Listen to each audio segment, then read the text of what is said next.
Salut à tous, bienvenue dans cette nouvelle vidéo de tennis authentique. On va voir ensemble 3 situations pour améliorer ta montée au filet. C'est parti!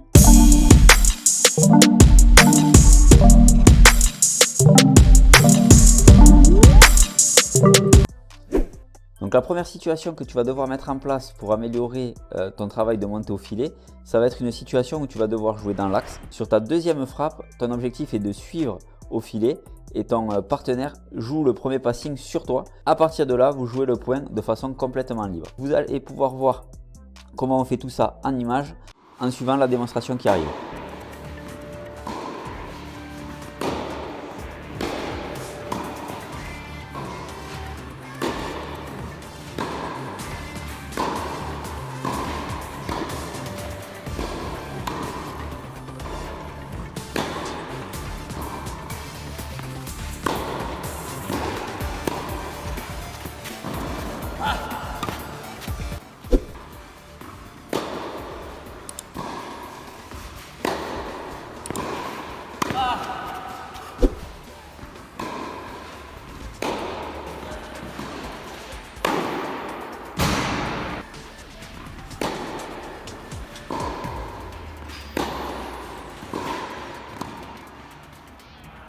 Pour que cet exercice et que cette situation soit efficace, moi, ce que je te conseille comme astuce, c'est tout simplement de jouer lentement et notamment sur ta montée au filet, de ne pas frapper trop fort pour te laisser suffisamment de temps pour atteindre le filet. La deuxième chose que tu dois essayer de travailler sur cette situation où en fait vous êtes en mode un peu plus partenaire, c'est la reprise d'appui. C'est tout simplement un petit saut d'allègement où tu dois effectuer au moment où ton partenaire va frapper le passing.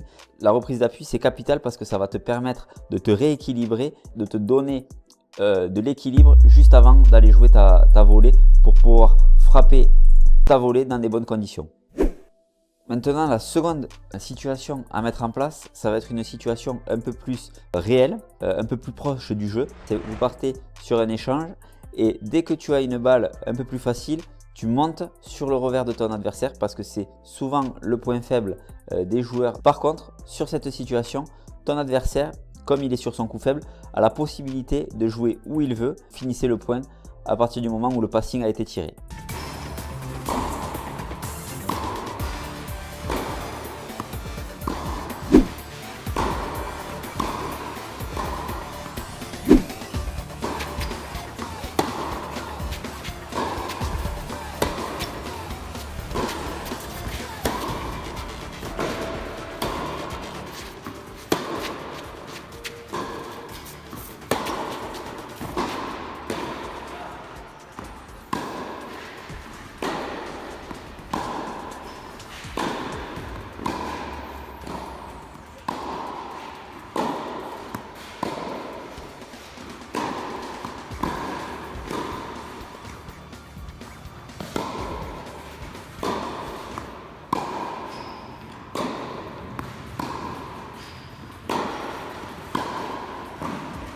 Sur cette situation, ce que tu dois être capable de faire, c'est qu'après la frappe qui t'amène à enchaîner au filet, c'est que tu accélères pour te retrouver le plus rapidement possible proche du filet parce que ça va te permettre en fait de bloquer les angles et comme le passing est libre, plus tu vas bloquer les angles, plus ça sera facile pour toi de jouer la volée et de faire la différence. Donc le point de repère que tu dois prendre, ça va être la ligne de carré de service.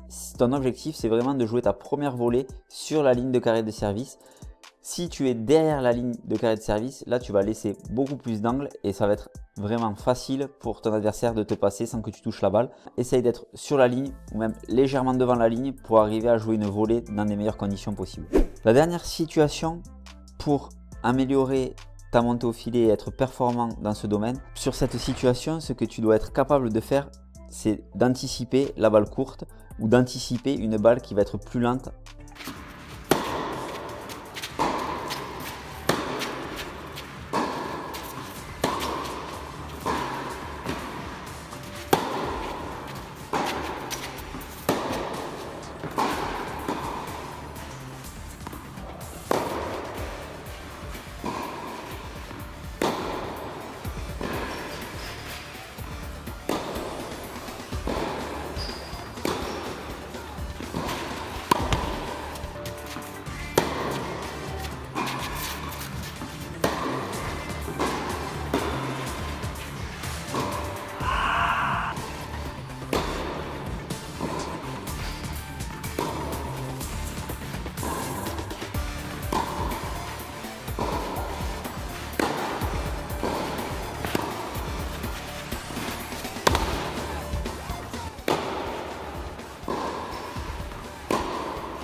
ton adaptation et ta capacité à visualiser la réponse que va pouvoir produire ton adversaire.